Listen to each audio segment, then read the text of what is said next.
አስቀየመ ቪዲዮ ጽጌ የሰራችው ድራማ ዛሬ የኢትዮጵያን ሕዝብ በሙሉ ተነስቶ እንደ አብያተ ክርስቲያናትና እንዲሁም ልክ እንደ ቱሪዝም መስፎች ከተለያየ ሀገራቶች ነጮች ራሱ ሄደው የሚጎበኙበትን የተከበረ ደብርን ላሊበላን ለማኝ እንደማለት ጽጌ ሰርታ ነበረ።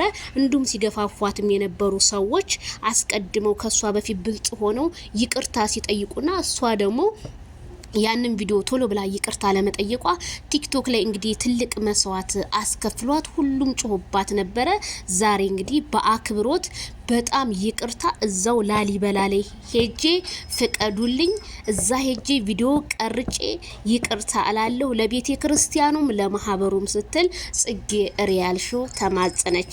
በነገራችን ላይ እኔ ያልሰራሁብሽም አንዳንዴ ከወረዱ ሰዎች ጋር መውረድ ጥሩ አይደለም በሚለው እኔ ዝም ነው ያልኩሽ። ምክንያቱም እንደዛ አገር እንደ አማራነታችን ወይም እንደ ወሎ በጣም የተከበረ ሀገር፣ በጣም የተወደደ ሀገር፣ በጣም የጀግኖች ሀገር ነው ሙሉ በቃ ለማይ ብለሽ እንደተሳደብሽኝ ያወቅ ነውና ግን እኔ ንቄ ነው የተውኩሽ።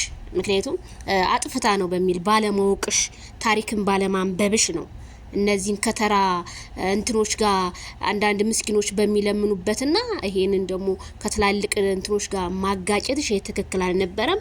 እኔ ግን ይቅርታ አድርጌልሻለሁ። ይቅር ከፈጣሪ እኔ ፎሎሽንም አላነሳው ሰብስክራይብሽንም አላነሳው። ህዝቡ ግን እያነሳብሽ ነበረ ከማይክል ጃክሰን ጋር። በነገራችን ላይ ጽጌ ከተለያየ ጀምሮ የምሰራቸው ነገሮች ብዙም ደስ አለለኝም። አብሶ አብርሃ ስትሰራ የነበርክ ባለጌ የሰው አስቀያሚ ሆንክ ማለት ነው። አንተ ስለ ታሪኩ የማታቅ እሷን ሂጂበት ስትል ነበር መስዋዕት ልታስከፍላት። እሷ ግን አየ ምን አይነት መስዋዕት እንዳስከፈሏት የኛ ልጆች ስታቅ ይቅርታ ወጣ ነው ዛሬ ጠየቀችውና ጽግሽ አንቺ ያራዳ ልጅ ነሽ፣ በጣም ምርጥ ልጅ ነሽ።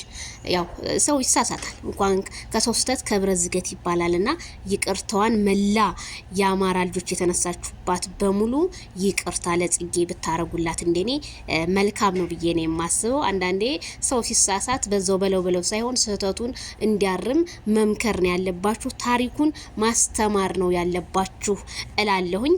በዚህ አጋጣሚ በጣም እማከብረው በጣም እምወደው ከነ ዶንክ ቲዩብ ጋር የሚሰራ ወንድማችን ስለ ላሊበላ በጣም ታሪኩን ሲናገር ነበር። በጣም የተማርክ ልጅ ነህ አቤ፣ አንተን ሳላደንቅ አላልፍም። ለማንኛውም ስለዚህ ጽጌ ይቅርታ ተቀብላለች። እናመሰግናለን። ከአብርሃም ጋር ተጠይቂ